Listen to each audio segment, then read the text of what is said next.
Om Shanti. Good morning. 9 मार्च 2021 प्रातः मुरली। बाप दादा मधुबन। मीठे बच्चे, चुप रहना भी बहुत बड़ा गुण है। तुम चुप रहकर बाप को याद करते रहो तो बहुत कमाई जमा कर लेंगे। प्रश्न: कौन से बोल कर्म संन्यास को सिद्ध करते हैं? वह बोल तुम नहीं बोल सकते। उत्तर: ड्रामा में होगा तो कर लेंगे। बाबा कहते यह तो कर्म संन्यास हो गया। तुम्हें कर्म तो अवश्य करना है। बिना पुरुषार्थ के तो पानी भी नहीं मिल सकता। इसलिए ड्रामा कहकर छोड़ नहीं देना है। नई राजधानी में ऊंच पद पाना है तो खूब पुरुषार्थ करो। ओम शांति। पहले पहले बच्चों को सावधानी मिलती है। बाप को याद करो और वर्षे को याद करो। मन मना भव, यह अक्षर भी व्यास ने लिखा है। संस्कृत में तो बाप ने समझाया नहीं है। बाप तो हिंदी में ही समझाते हैं। बच्चों को कहते हैं कि बाप को और वर्षे को याद करो। यह सहज अक्षर है कि हे बच्चों, मुझ बाप को याद करो। लौकिक बाप ऐसे नहीं कहेंगे कि हे बच्चों, मुझ अपने बाप को याद करो। यह है नई बात। बाप कहते हैं हे बच्चों, मुझ अपने निराकार बाप को याद करो। यह भी बच्चे समझते हैं। रूहानी बाप हम रूहों से बात करते हैं। घड़ी घड़ी बच्चों को कहना कि बाप को याद करो, यह शोभता नहीं है। जबकि बच्चे जानते हैं हमारा फर्ज है रूहानी बाप को याद करना, तभी विकर्म विनाश होंगे। बच्चों को निरंतर याद करने की कोशिश करनी पड़े। इस समय कोई निरंतर याद कर न सके, टाइम लगता है।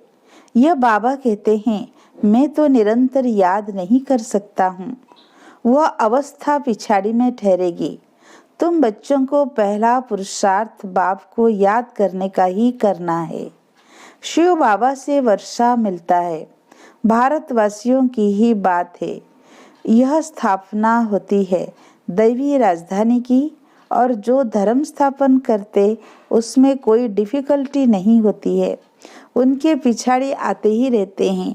यहाँ देवी देवता धर्म वाले जो हैं उनको ज्ञान से उठाना पड़ता है, मेहनत लगती है।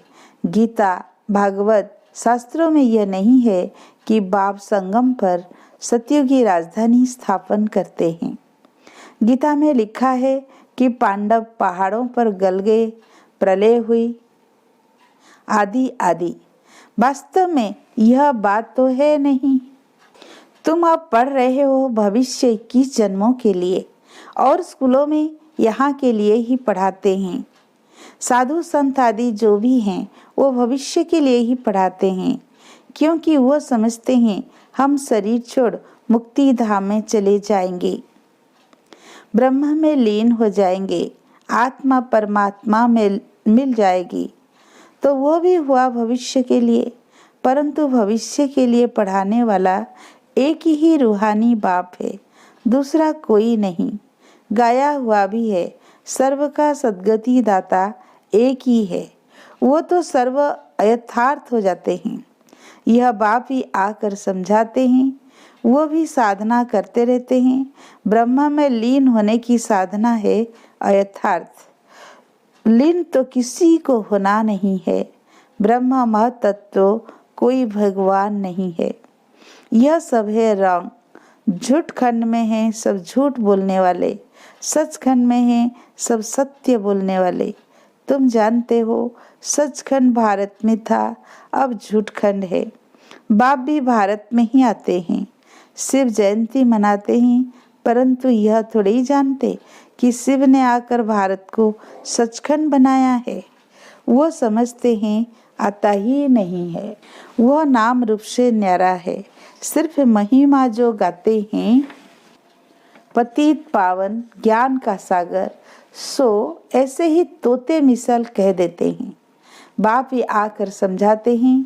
कृष्ण जयंती मनाते हैं, गीता जयंती भी है।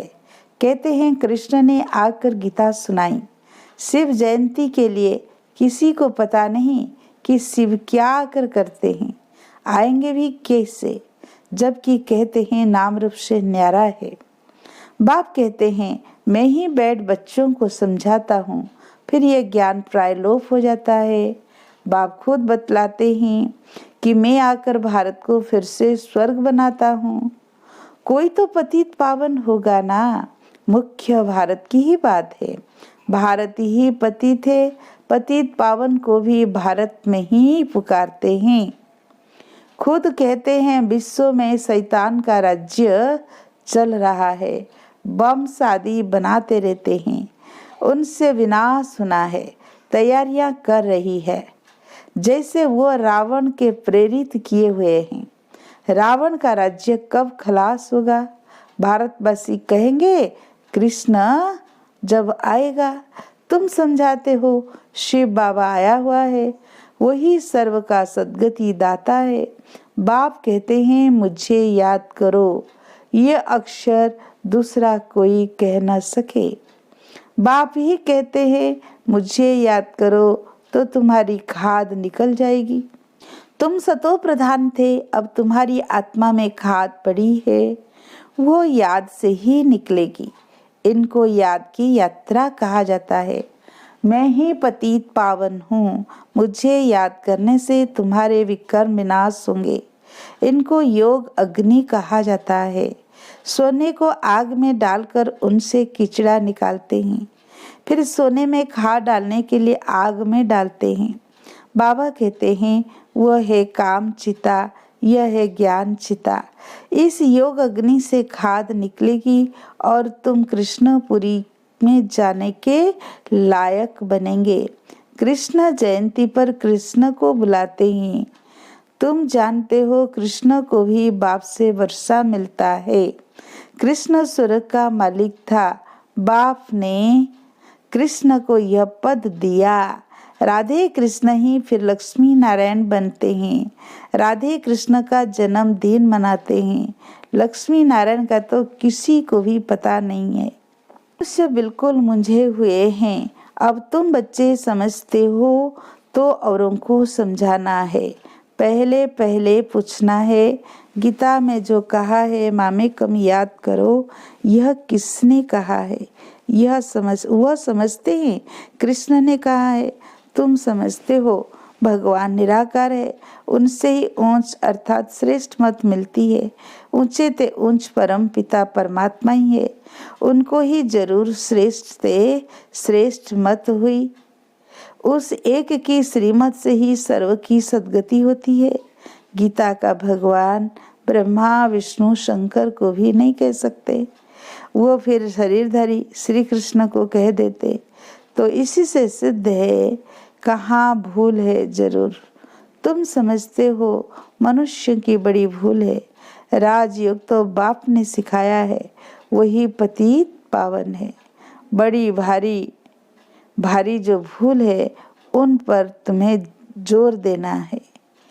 एक तो ईश्वर को सर्वव्यापी कहना, दूसरा फिर गीता का भगवान कृष्ण को कहना, कल्प को लाखों बरस कह देना। यह बड़ी भारी भूल है। कल्प लाखों बरस का ही नहीं हो सकता। परमपिता परमात्मा सर्वव्यापी हो नहीं सकता। कहते हैं वो प्रेरणा से सब कुछ करते हैं, परंतु नहीं, प्रेरणा से थोड़ी पावन बना देंगे। यह तो बाप बैठ समझाते हैं। मामे कम याद करो, प्रेरणा अक्षर रंग है। बल कहा जाता है शंकर की प्रेरणा से बम शादी बनाते हैं, परंतु यह ड्रामा में सारी नुंद है। इस यज्ञ से ही यह विनाश ज्वाला निकली है। प्रेरणा नहीं करते, यह तो विनाश अर्थ निमित्त बने हैं। ड्रामा में नुंद है। शिव बाबा का ही सारा पाठ है, उनके बाद फिर पाठ है ब्रह्मा विष्णु शंकर का। ब्रह्मा ब्राह्मण रचते हैं, वही फिर विष्णुपुरी के मालिक बनते हैं। फिर 84 जन्मों का चक्र लगाकर तुम आकर ब्रह्मावंशी बने हो, लक्ष्मी नारायण, सो फिर आकर ब्रह्मा सरस्वती बनते हैं। यह भी समझाया है कि इन द्वारा एडॉप्ट करते हैं, इसलिए इसको बड़ी मम्मा कहते हैं। वो फिर निमित्त बनी हुई है। कलश माताओं को दिया जाता है। सबसे बड़ी सितार सरस्वती को दी है, सबसे तीखी है, बाकी सितार व वाजा आदि कुछ है नहीं। सरस्वती की ज्ञान मुरली अच्छी थी, महिमा उनकी अच्छी थी, नाम तो बहुत डाल दिए हैं।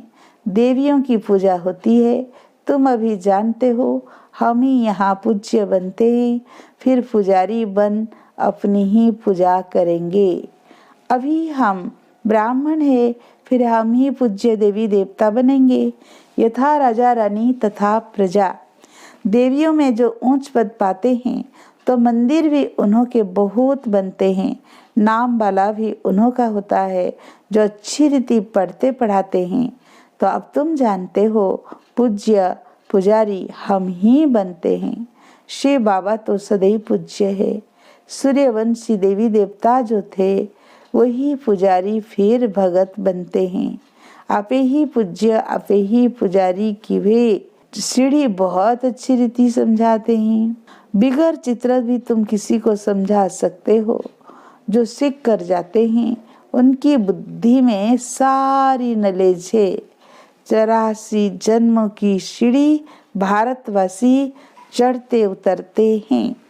उन्हों के 84 जन्म है, पूज्य थे, फिर हम पुजारी बने। हम सो हम का अर्थ भी तुमने बहुत अच्छी तरह समझा है। आत्मा सो परमात्मा हो न सके। बाप ने हम सो हम का अर्थ समझाया है। हम सो देवता, सो क्षत्रिय, सो वैश्य, सो शूद्र बने। हम सो का दूसरा कोई अर्थ है नहीं। पूज्य पुजारी भी भारतवासी ही बनते हैं और धर्म में कोई पूज्य पुजारी नहीं बनते हैं। तुम ही सूर्यवंशी चंद्रवंशी बनते हो। समझानी कितनी अच्छी दिला रहे हैं। हम सो देवी देवता थे, हम आत्मा निर्वाण धाम में रहने वाली है। यह चक्र फिरता रहता है। जब दुख सामने आता है तो बाप को याद करते हैं। बाप कहते हैं मैं दुख के समय ही आकर सृष्टि को बदलता हूँ, ऐसे नहीं कि नई सृष्टि रचता हूँ। नहीं, पुरानी को नया बनाने में आता हूँ। बाप आते ही है संगम पर। अब नई दुनिया बन रही है, पुरानी खलास हुई है। यह है बेहद की बात। तुम तैयार हो जाएंगे तो सारी राजधानी तैयार हो जाएगी। कल्प कल्प जिन्होंने जो पद पाया है उस अनुसार ही पुरुषार्थ चलता रहता है। ऐसे नहीं ड्रामा में जो पुरुषार्थ किया होगा सो होगा। पुरुषार्थ करना होता है। फिर कहा जाता है कल्प पहले भी ऐसे ही पुरुषार्थ किया था। हमेशा पुरुषार्थ को बड़ा रखा जाता है। प्रारब्ध पर बैठ नहीं जाना है। पुरुषार्थ बिगर प्रारब्ध मिल न सके। पुरुषार्थ करने बिगर पानी भी नहीं पी सकते। कर्म संन्यास अक्षर रंग है। बाबा कहते गृहस्थ व्यवहार में भी रहो। बाबा सबको यहाँ तो नहीं बिठा देंगे। शरणागति गाई हुई है। भट्टी बननी थी क्योंकि उन्हों को तंग किया गया तो आकर बाप के पास शरण ली। शरण तो देनी पड़े ना। शरण एक परम पिता परमात्मा की ही ली जाती है। गुरु आदि की शरण नहीं ली जाती है। जब बहुत दुख होता है तो तंग होकर आकर शरण लेते हैं। गुरुओं के पास कोई तंग होकर नहीं जाते हैं। वहां तो ऐसे ही जाते हैं। तुम रावण राज्य से बहुत तंग हुए हो। अब राम आया है रावण से छुड़ाने। वो तुमको शरण में लेते हैं। तुम कहते हो बाबा हम आपके हैं। गृहस्थ व्यवहार में रहते भी शरण शिव बाबा की ली है। बाबा हम आपकी मत पर चलेंगे। बाप श्रीमत देते हैं। गृहस्थ व्यवहार में रहते मुझे याद करो और सबकी याद छोड़ दो। मेरी याद से ही विकार विनाश होंगे। सारा मदार याद पर है। बाप के सिवाय ऐसा कोई समझा न सके। बच्चे समझते हैं बाप के पास इतने लाखों कहाँ आकर रहेंगे। प्रजा भी अपने अपने घर रहती है, राजा के पास थोड़ी ही रहती है। तो तुमको सिर्फ कहा जाता है एक को याद करो, बाबा हम आपके हैं, आप ही सेकंड में सदगति का वर्षा देने वाले हो, राजयोग सिखलाकर राजाओं का राजा बनाते हो। बाबा कहते हैं जिन्होंने कल्प पहले बाप से वर्षा लिया है वही आकर लेंगे, पिछाड़ी तक सबको आकर बाप से वर्षा लेना है। अभी तुम पतित होने के कारण अपने को देवता कहला नहीं सकते। बाप सब बातें समझाते हैं, कहते हैं मेरे नुरे रत्न, जब तुम सतयुग में आते हो तो तुम वन से राजाई करते हो, औरों की तो जब वृद्धि हो लाखों के अंदाज में हो तब राजाई पद पाए। तुमको लड़ने करने की दरकार नहीं है, तुम योग बल से बाप से वर्षा लेते हो। चुप रहकर सिर्फ बाप को याद करो और वर्षे को याद करो।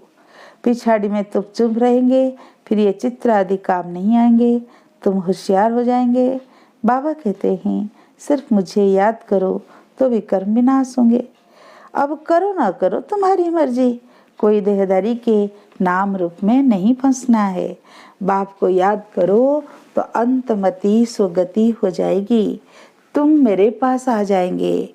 फूल पास होने वाले को राजाई मिलेगी। सारा मदार याद की यात्रा पर है, आगे चल नए भी बहुत आगे निकलते जाएंगे। अच्छा, मीठे मीठे सिकील दे बच्चों प्रति माता पिता बाप दादा का याद प्यार और गुड मॉर्निंग।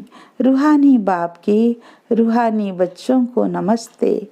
हम रूहानी बच्चों की रूहानी बाप दादा को याद प्यार गुड मॉर्निंग, नमस्ते नमस्ते। धारणा के लिए मुख्य सार। पहला पॉइंट, किसी देहधारी के नाम रूप में नहीं फंसना है, एक बाप की श्रीमत पर चलकर सदगति को पाना है, चुप रहना है। सेकेंड पॉइंट, भविष्य 21 जन्मों के लिए अच्छी रीति पढ़ना और दूसरों को पढ़ाना है। पढ़ने और पढ़ाने से ही नाम वाला होगा। आज का वरदान, अपने स्व स्वरूप और स्वदेश के सोमान में स्थित रहने वाले मास्टर लिबरेटर भव। आजकल के वातावरण में हर आत्मा किसी न किसी बात के बंधन बस है। कोई तन के दुख के वशीभूत है, कोई संबंध के, कोई इच्छाओं के, कोई अपने दुखदायी संस्कार स्वभाव के, कोई प्रभु प्राप्ति न मिलने के कारण पुकारने चिल्लाने के दुख के वशीभूत। ऐसे दुख शांति के वश आत्माएं अपने को लिबरेट करना चाहती है, तो उन्हें दुखमय जीवन से लिबरेट करने के लिए अपने स्व संस्कार और स्वदेश के समान में स्थित रह रहम दिल बन मास्टर लिबरेटर बनो। आज का स्लोगन, सदा अचल अडोल रहने के लिए एक रस स्थिति के आसन पर विराजमान रहो। अच्छा, ओम शांति।